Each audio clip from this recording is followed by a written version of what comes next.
of Octane Growth Systems, will be presenting the 4 fundamentals of marketing for a fractional business leader. So, Claire's philosophy is that everything that we do, whether it's business, whether it's sports, whether it's art, whatever it might be, there are fundamentals to anything that we do.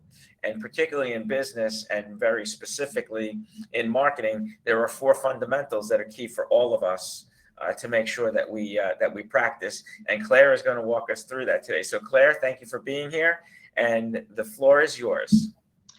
Thank you, Rick. Thank you, everyone, for attending this session on the 4 fundamentals that can make or break your fractional practice. So I have a question for all of you. Are there cracks in your foundation? My friend Kelly moved from Sacramento, California to Daytona Beach, Florida a couple of years ago and experienced her very first hurricane in 2022. And this was not just any hurricane. This was Hurricane Ian that actually destroyed most of Fort Myers, Florida. In Kelly's case, it destroyed her living room.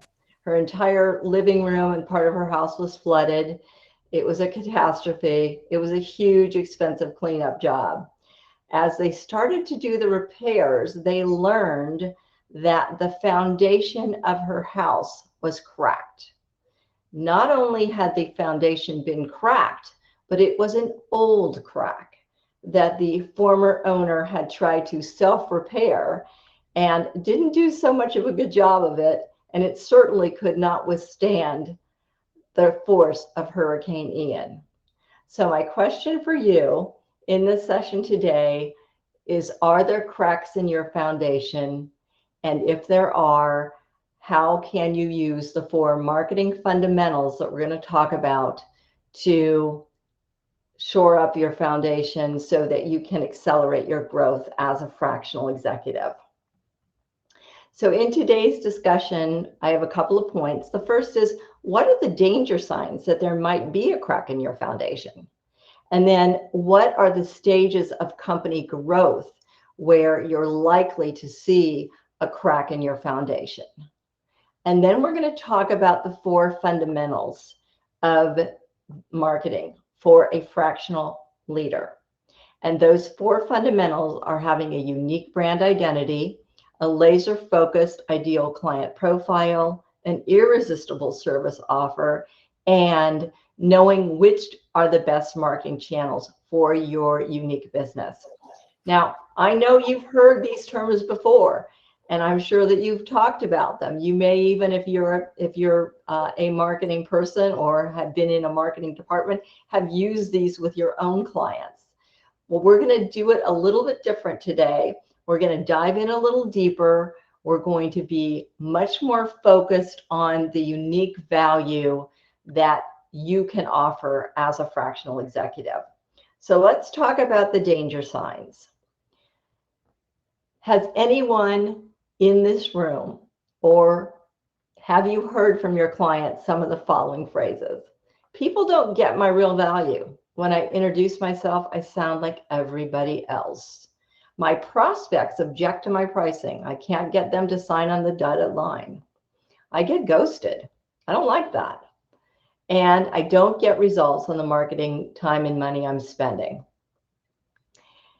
If any of those have occurred to you and your clients, that is a danger sign that there are cracks in your foundation and you need to re-look at your marketing fundamentals.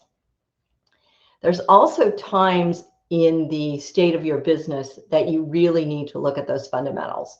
The first is startup. I think that's probably a no-brainer for all of us. When you're just starting your practice, you have to get everything set up. You've got to get everything ready to go.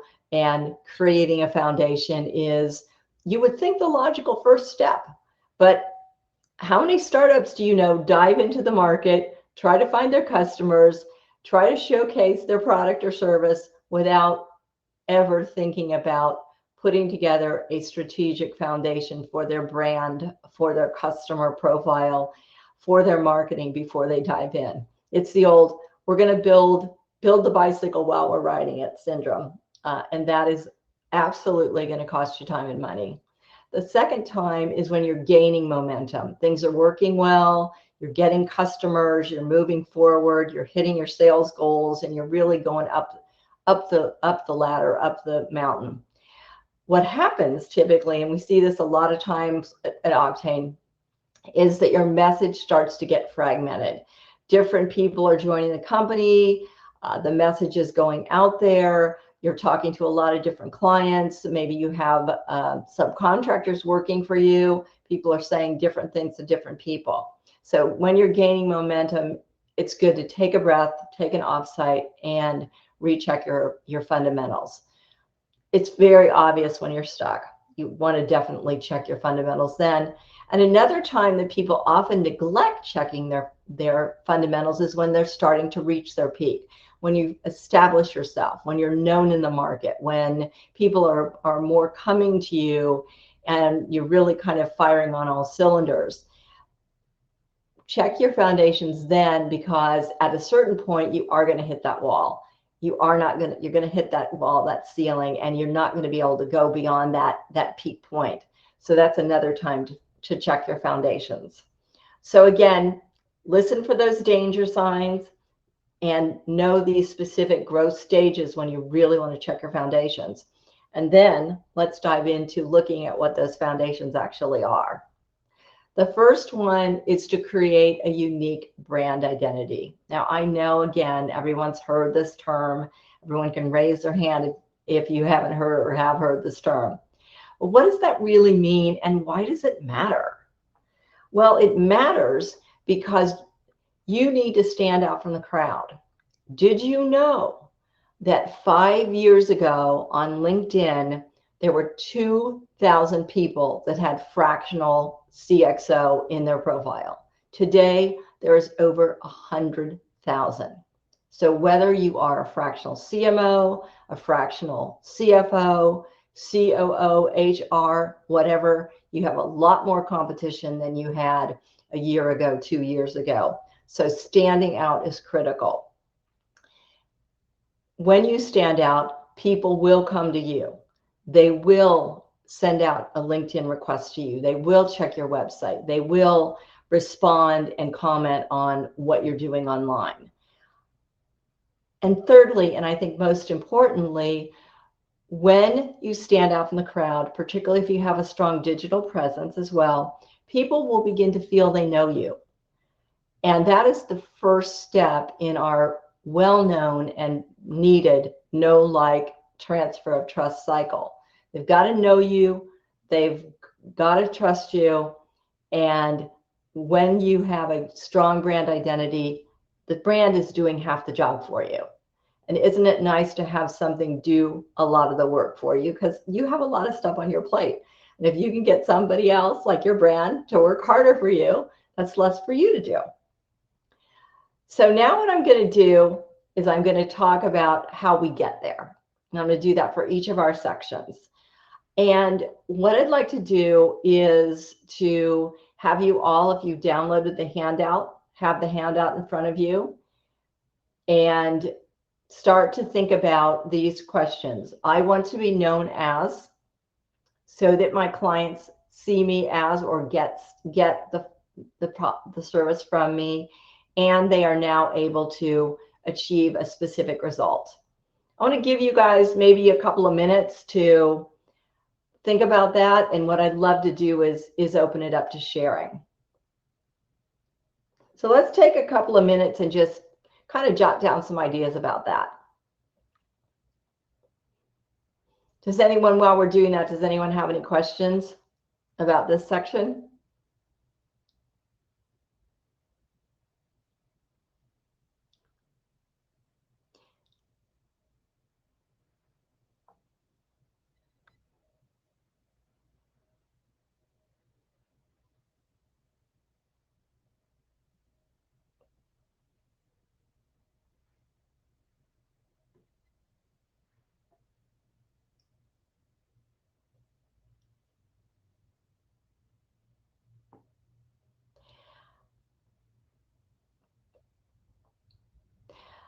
Would anyone like to share some ideas that they came up with as a result of thinking about this phrase?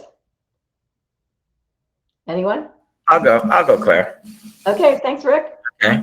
I want to be known as the HR pressure valve release so that my clients get the freedom that they want, and they are now able to have a business that supports their life rather than their life that supports their business. Nice. I love that pressure valve.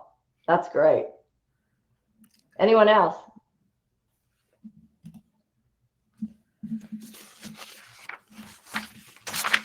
I'll go, Claire. Thank you.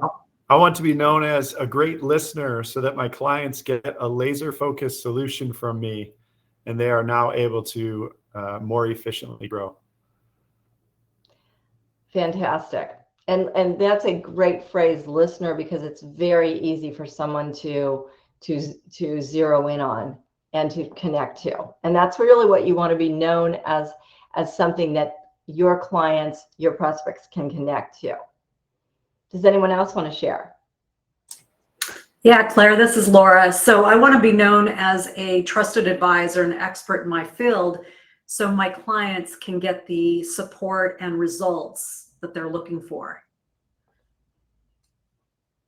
Fantastic. Anyone have any thoughts around this, or anything that maybe doesn't seem as clear to you, or just some ideas like that?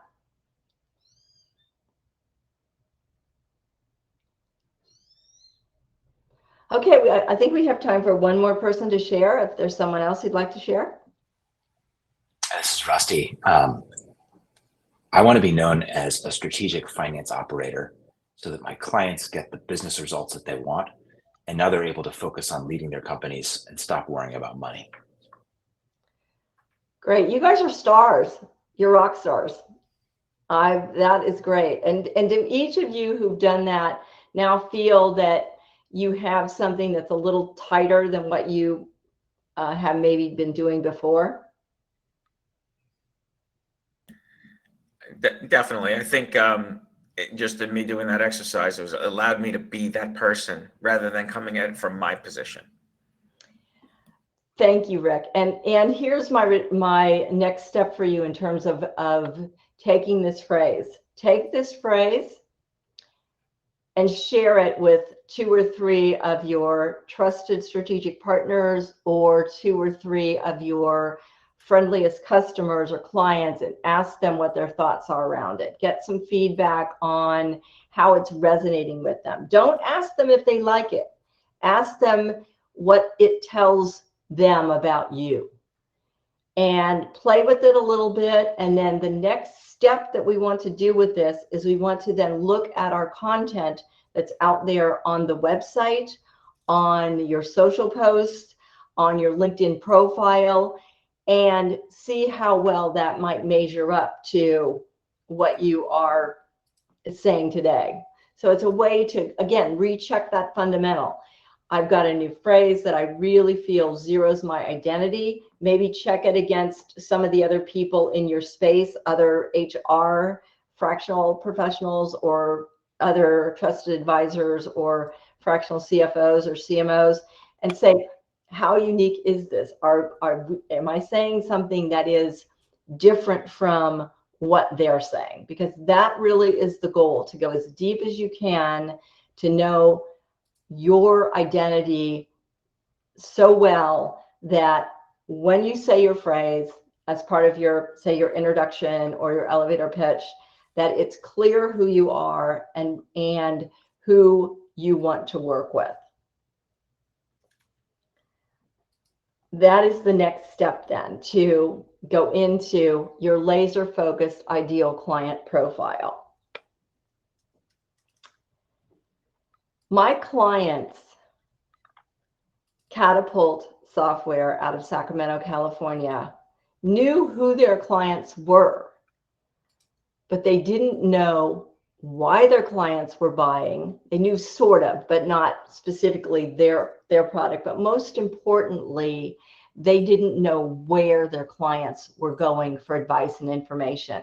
There are 3 things that you need to do as part of your ideal client profile. The first one is where everybody typically stops. Who are they? think about when someone asks you who your ideal client is. What do you say? I work with clients in the $5 to $50 million range that are in manufacturing or software or professional services. I try to work with small teams of 5, or those are very much demographic kinds of responses, and that's great. That's a good start. But the next thing that you want to think about is not just who they are, but why they are and where they are. Why it matters? Absolutely. And I know hands are probably raising. You will waste thousands of dollars and hundreds of non-billable hours trying to find the right prospects and figuring out if they will understand their value and if they will be willing to pay for it. Who's had their experience? Anyone have a story they want to share?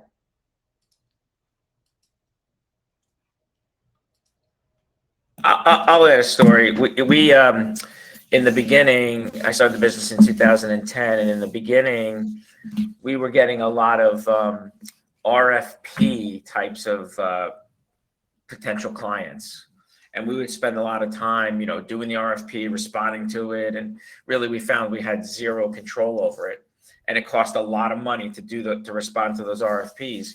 Those RFPs tended to be a little bit larger companies, so that it was enticing. But then we come to realize we weren't winning any of those. So we went to purely where we were dealing directly with the owner of a first or a second generation family business, because it was their money and they made faster decisions. So we learned, if it's an RFP, although it sounds fun and it's fun to be a part of, it wasn't worth it, and we walked away from doing any of those. That's a great story. And that really does speak to exactly why you want a laser focused ideal client profile. And you mentioned family businesses, and there's an experience around the family business that is so important to having the best talent, because and just as an example of what I've experienced with clients, when it's a family business, the employees are like family. They're often people that have stayed for a long time, or when you bring a new employee in, it's like bringing in a new member of the family. How is the family dynamic going to change? So really critical, really important. Thank you so much for that. So let's look at who, why, and where. Who they are, why they buy from you, and where they exist. Remember, I mentioned my client Catapult, who did know who their clients were. They were school administrators, school public information officers, pretty much people in the school district who were buying their software and their emergency management systems. So they knew why they were buying, because they wanted to protect their students and their faculty from harmful events.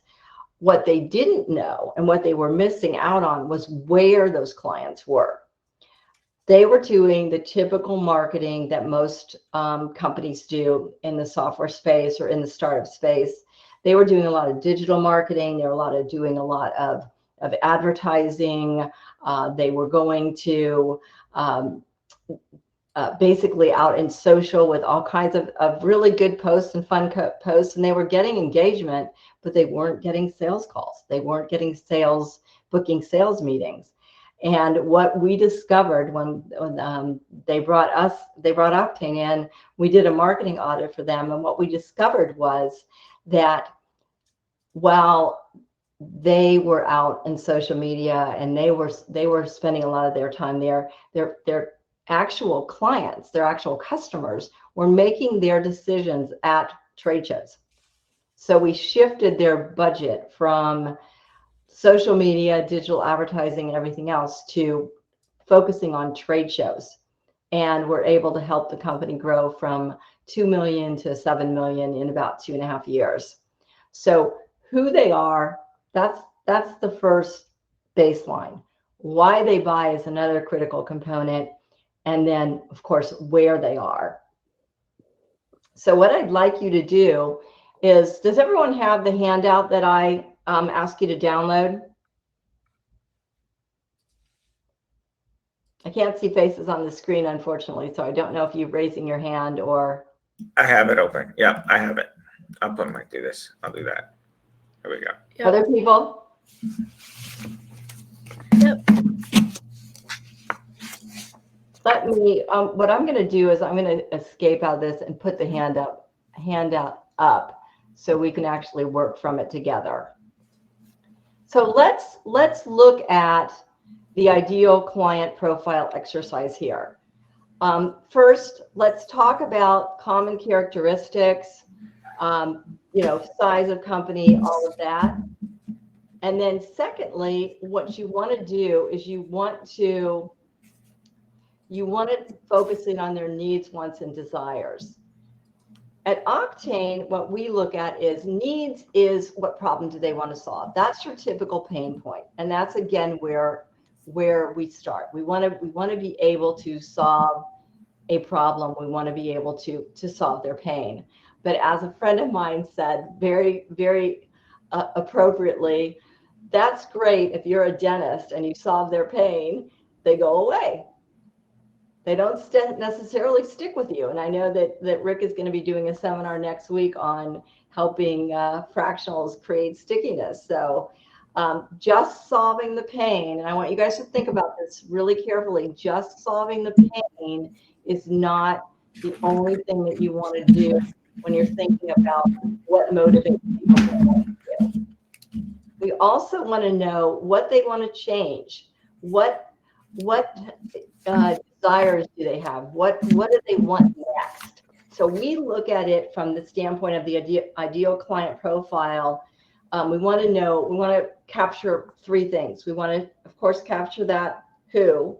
We want to capture that need, but also what do they want to do next? So asking your clients or understanding what your typical client is going to want to do 12 months from now, 6 months from now is a critical part of an ideal client profile that not a lot of people really look at.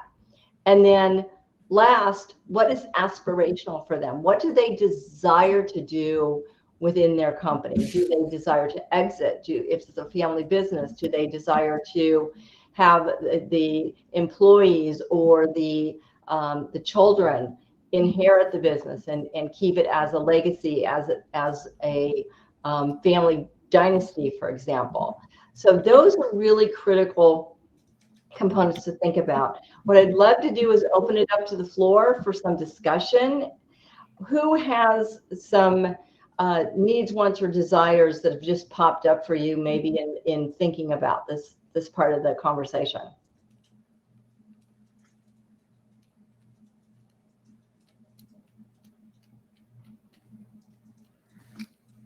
Anything? Think about one of your clients. What would they want beyond just solving a problem, perhaps? So I don't want to hog the show, but if no one else has any thoughts, Sarah, you look like you have something. You have your hand raised. You want to give it a shot? Well, I'll just say I'm just starting. I have one client, my first client, I'm starting to work with. And I like these questions. I don't know that I necessarily have something, but what kind of got us talking was her idea of they're in the healthcare industry and creating a new kind of service model and a way to reach a different subset of people is how we started talking. And now I'll be working with her. So. That's fantastic. And that's really, I think, goes to that want phase, don't you think? Yeah. And then do you know, when you talk to her, when you go back and start having that conversation, ask her where she goes for information. And know from your clients, where do they go for information? Where do they go for advice? Do they go to specific social groups? Do they go to, are they involved in school or church or community? Where, for example, do they go to get information? Just kind of going back to my client Catapult, their people made decisions at trade shows, not those huge trade shows that we think of in, say, the computer industry, but they're very tight, connected association trade shows.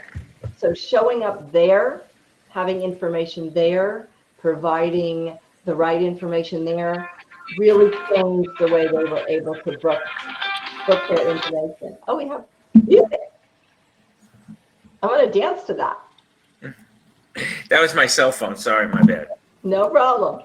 So you have this handout. I'd love for you to take a look at some of these questions. If you'd like to book some time with me to go through them together, I'm going to make that offer at the end of this presentation to work with you on any of these areas. And just keep thinking about beyond who they are, but why they are.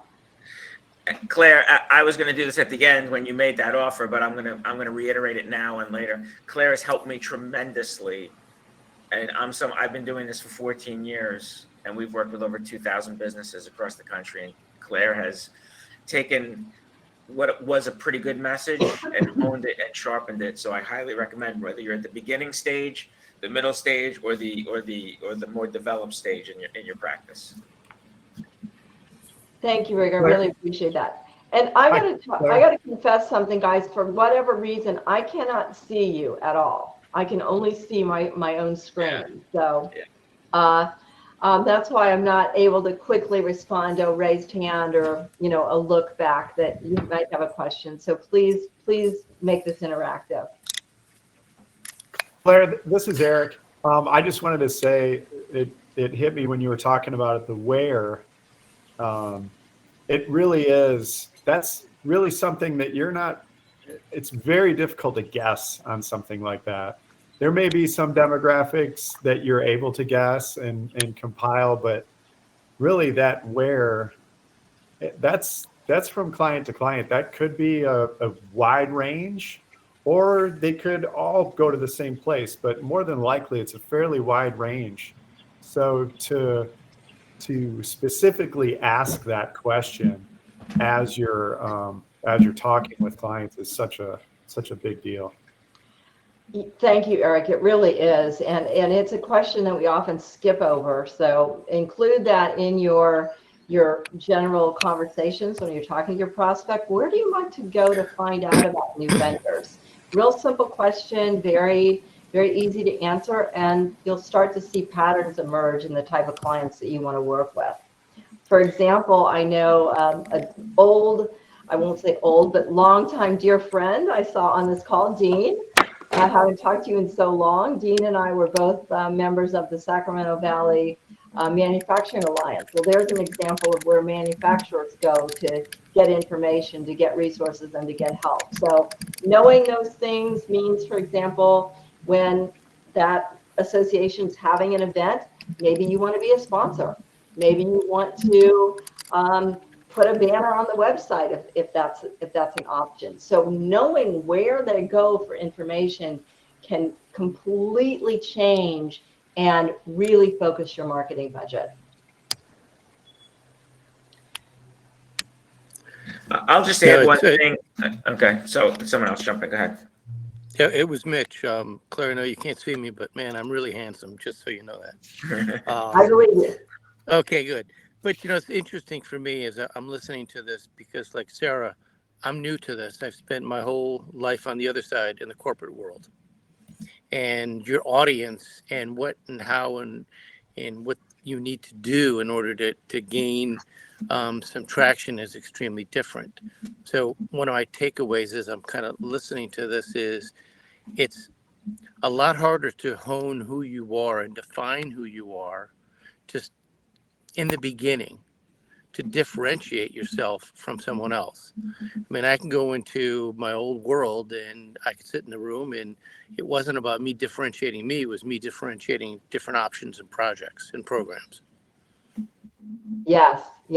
And that is one thing that we do have a detailed approach to at Octane. We have an entire accelerator module specifically based on this. So Awesome. And we've got an accelerated program for people who are just starting out as fractionals that I'm going to talk about at the end of this presentation as well. So let's talk a little bit about creating that irresistible offer. When we talk about creating an irresistible offer. We're talking about one thing. When you put your offer in front of a potential client, the answer needs to be yes, and yes immediately. Not yes in a month, not yes in 6 months.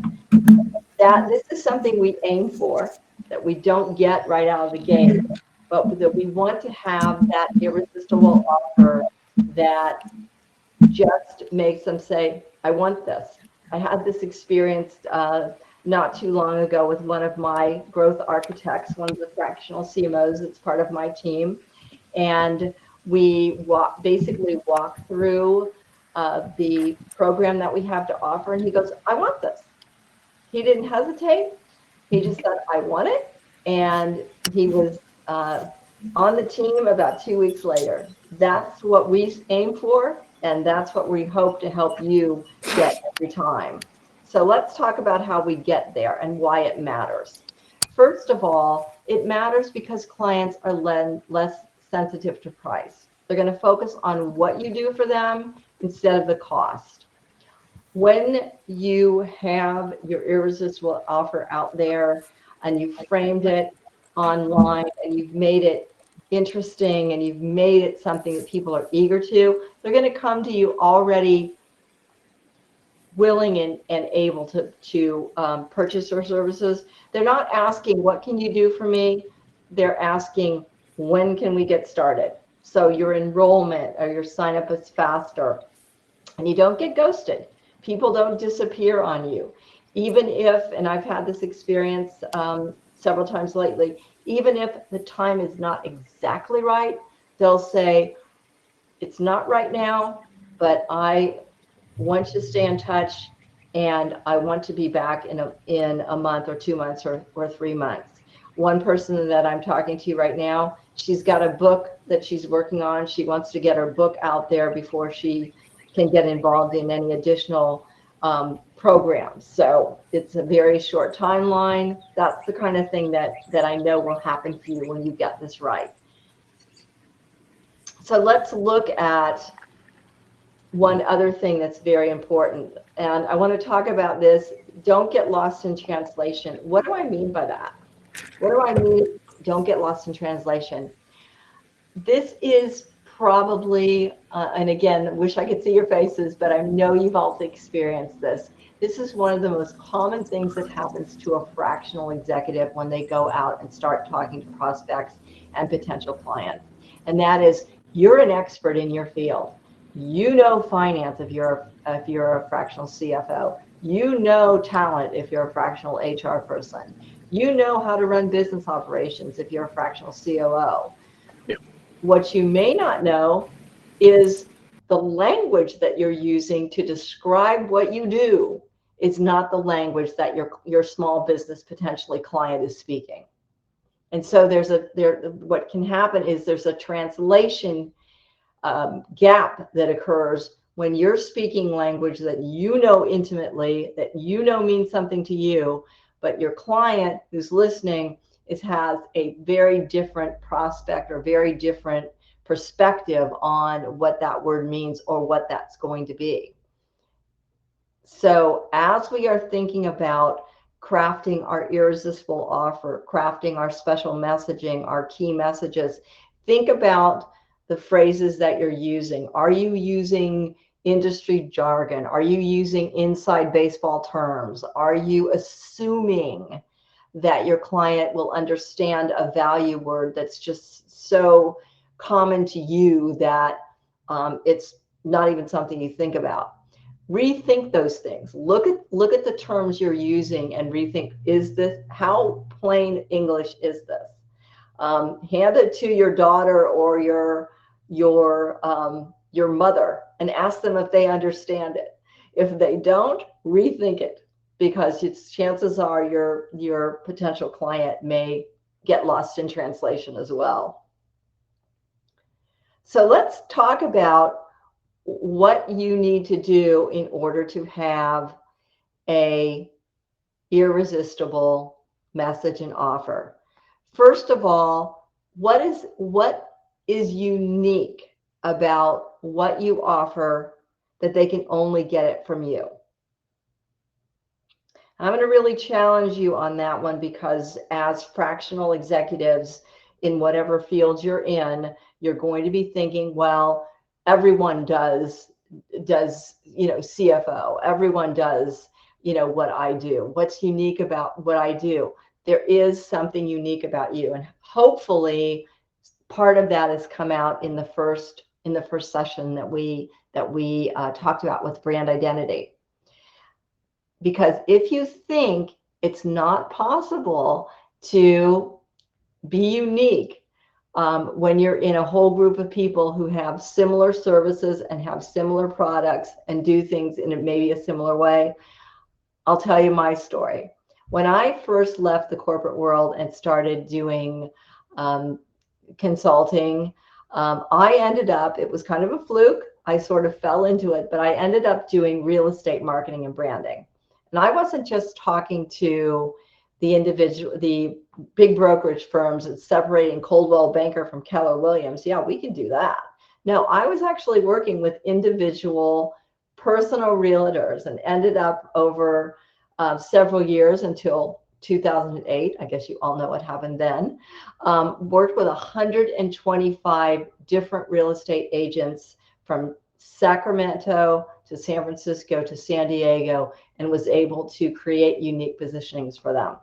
They all sold the same services. They all had, the same commodity housing prices off the MLS, but they all had uniquenesses. And I'll give you just one quick example. One of my clients was a professional, not professional, but amateur, just crazy loved golf, was totally into golf.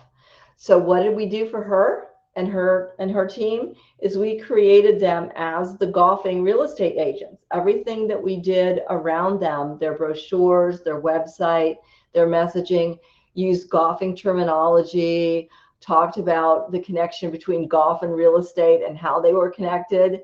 So finding that unique thing, it could be a hobby. It could be the way you service your clients. It could be the way that you show up. Maybe you've got a unique look that you want to connect people to. You have that uniqueness, and I'm going to encourage you to look for it.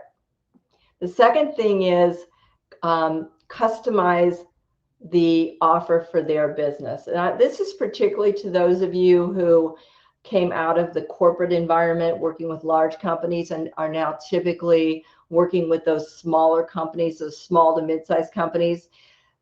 These are business owners who typically have grown their business from the ground up, and they've worked those 80-hour weeks, and they've slaved over that business. That business is their baby. They want to know what you can custom do for their particular business, not their industry, their particular business. What is unique about what you can do for Joe's Garage that you can showcase to them that really helps them stand out and stand apart? And then thirdly, they're going to want to know how quickly can you generate revenue from them? How quickly can you get them the new talent they want? How quickly can you clean up their books? How quickly can you get them the leads that they're looking for? So being able to very clearly showcase your time frame, whether that's through a case study, whether that's through other client examples, whether that's simply showing them a workflow. One of the things we do at Octane is we show an engagement guide, which shows the exact time and effort that it's going to take to do each of our different modules for our clients, so that we can show them the speed at what we can work. A great tip or trick is, can you find the low-hanging fruit that client needs done immediately? If, for example, you've got to do more strategy work or more research, is there one thing that you can do quickly for them? Like in the financial world, for example, can you quickly set up a new chart of accounts? Just as one example, to show them that you are producing a result for them within the first couple of weeks. And that is a real great way to get those prospects to sign up for your irresistible offer. And then finally, demonstrate how your value outperforms their cost. Because again, I'm zeroing in on the mid-market. You may have clients in different areas. Happy to talk about that individually with you. But for that mid-market client, they want to know the value versus cost. A lot of times they have had consultants come in. Consultants have asked them a lot of questions, maybe not given them the value they were looking for. So a case study, or in the case of one of our clients, we did a cost benefit analysis that proved that even though they were more expensive per hour than their closest competitor, when they looked at the entire project cost, they were actually less expensive because their people worked faster and had performed at a higher rate with less errors than their closest competitor. So cost benefit analysis, case studies, those kinds of things, those are gold for helping you create that compelling, irresistible offer. And again, you've got that on your handout. Take it home, take a look at it. Happy to discuss that with you as well. And then we were going to do that as an exercise, but we'll just let you go ahead and do that offline. Unless someone has something they'd like to talk about maybe either an example they have of something that worked or something that didn't work for them.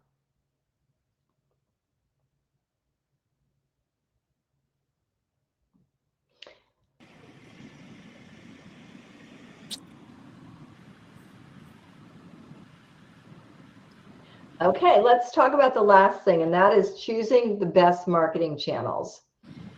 The best marketing channel may not be the most obvious marketing channel.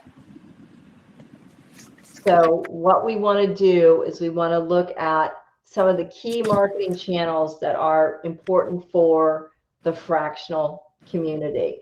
Why does that matter? Because trial and error marketing is going to kill your business. It is going to cost you thousands of dollars. And trial and error marketing looks like this. I need leads. I go out to an agency and I ask the agency to get me leads. And the agency dives in. Maybe they ask you, and this is not all agencies, but this is a common example. Maybe they'll give you a 2-page to a 4-page intake form. You tell them all that about your customer. Notice how they won't ask you necessarily where that customer is. They will ask you a lot of demographic questions. Sometimes they will ask the why question, but very often they're not asking you where that client is because they've already got their pre-programmed cookie cutter program to sell you. And that's when you need to really rethink your relationship with whoever that company is. Because it is all trial and error. They'll put it out there and they'll rev it for 3 or 6 months before you see any results. So keep that in mind. Secondly, ask yourself, where are you investing today? What are you doing today? How are you concentrating on 1 or 2 things, or are you spread across 5 or 6 things? Are you seeing something pop up in the market that looks good, so you want to give it a try, maybe take a flyer on it? Think about those things, because the more often you do that, particularly without stepping back and look at the strategy, the more likely, unfortunately, it's not going to work for you. And then last question to ask yourself, how confident are you that you're investing in the most effective marketing channels for your business?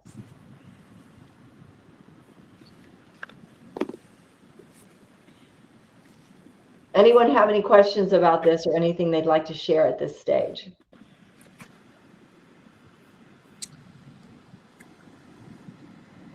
Okay, so let's talk about the 2 areas that as a fractional you need to focus on. The first is, no surprise, lead generation. I've got a couple of examples here. You need 2 things. You need a system for lead generation. A lot of people use LinkedIn Navigator. There are other LinkedIn programs that they can use. That's one example. I also want to point you to a new one that we have signed a strategic partnership with because we really think they do great work. And that's a company called Mylance. MyLance specializes in the fractional lead generation space.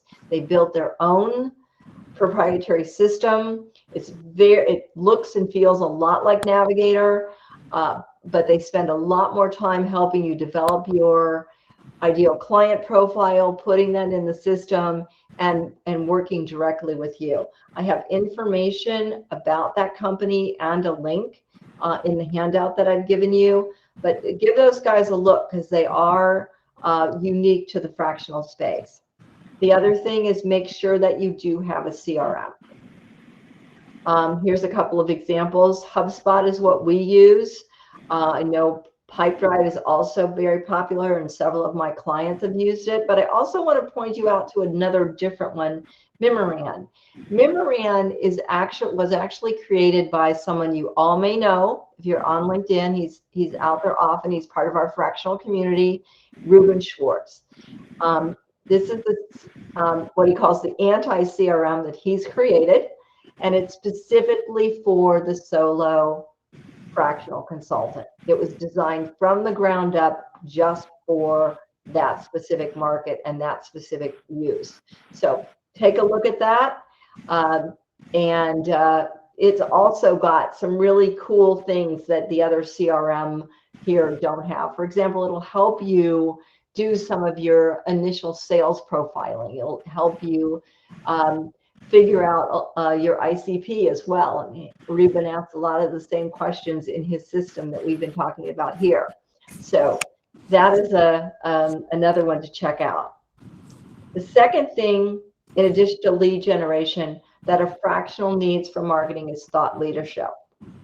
And here are 8 thought leadership actions that you can take, all of which will pay off for you. The first is write a book. It's not as hard as you think. There are ways to write a book quickly and get it out on the market. For example, you can, instead of going the traditional publishing route, spending a lot of time on writing a book, you can take a series of blog posts and put them together and create an ebook out of that. And you've begun that book-oriented thought leadership path. You can also, and this is something that was very famous from things like Chicken Soup for the Soul. You can also do a contributor book, either contribute to the book, or if you are wanting to, you can actually bring in contributors to your book and pull it together that way. You can do it through a series of interviews and just record the interviews for a series of people that are in your same space. For example, what have been their experiences? What are their aha moments in the way that they've developed their practice? So I'm saying this all because I don't want you to be scared of the word book. I do want you to take a look at it. The second thing is social media. And when it comes to social media, my advice to you is pick one channel and stick with it. And there are 2 channels that I would say rise to the top for fractionals who are looking to work with business owners. The first is obviously LinkedIn. The second is YouTube. More people are looking on YouTube for information today than practically any other source. And people often default to YouTube and default to video now over text. So if you've been working with LinkedIn and you want to experiment with, say, example, a YouTube channel, I would encourage you to do that. The third thing is develop a core set, 6 to 10 power partners, people that are associated in your market but are not doing the same thing you are. For example, great power partners for me with Octane are people who are fractional CFOs, fractional COOs, executive consultants or coaches. So who can be power partners to you? Start with a few, start with 3, 4, no more than 10, and you regularly connect with them monthly, sharing resources, sharing what's happening, making sure that that's a tight community for you. The fourth thing is consider putting on small group seminars like this one.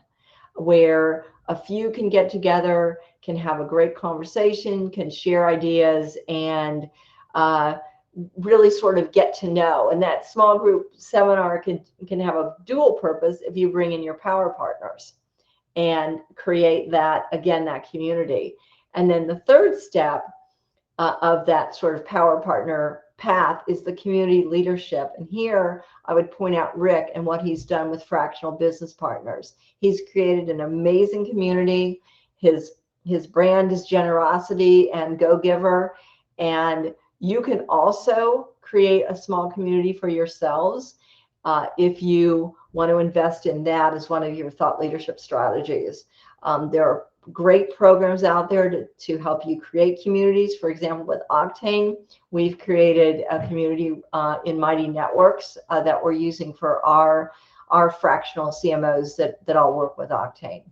The third is speaking, and I put OPA, that's other people's audiences, like this one. Rick invited me to speak to you. I was invited into his audience, and I would do the same for him at a later date. So being able to talk to other people's audiences, maybe check with your power partners. Do your power partners have a podcast that you can join? I was a very honored and grateful guest of Laura's podcast a month or so ago. So there are lots of ways that your power partners and these other thought leadership strategies can play together. And the last thing to think about, and this goes back to where are they? Know the watering holes of where your power partners and your clients are going to hang out. Where's their virtual or their digital coffee bar or their hangout spot? And that's where you want to be. That's where you want to put your content. That's where you want to put your messaging. That's where you want to put your advertising. If you're just sending it out into the general universe, that's a guaranteed loss of money, unless you have the kind of budget to do Coca-Cola style advertising. In general, don't just send your advertising or marketing money out into the general social media universe. Understand where your clients go for information and put your information in front of them there. Like I again mentioning Catapult, when we switched them from just general marketing and advertising to trade shows, huge difference. In your handout, I have given you a checklist that you can go through and rate where you are and look at other things that you can possibly do. So just as a final note, I did want to let you all know that we do have a new program called the Business Builder Blueprint. This is a mini strategy product that we've just introduced for individual fractionals to help them develop what we just talked about today. If you're interested in learning more about that, I'd be happy to send you the information on it. But we do deeply do with you the things that we've talked about. What are your questions?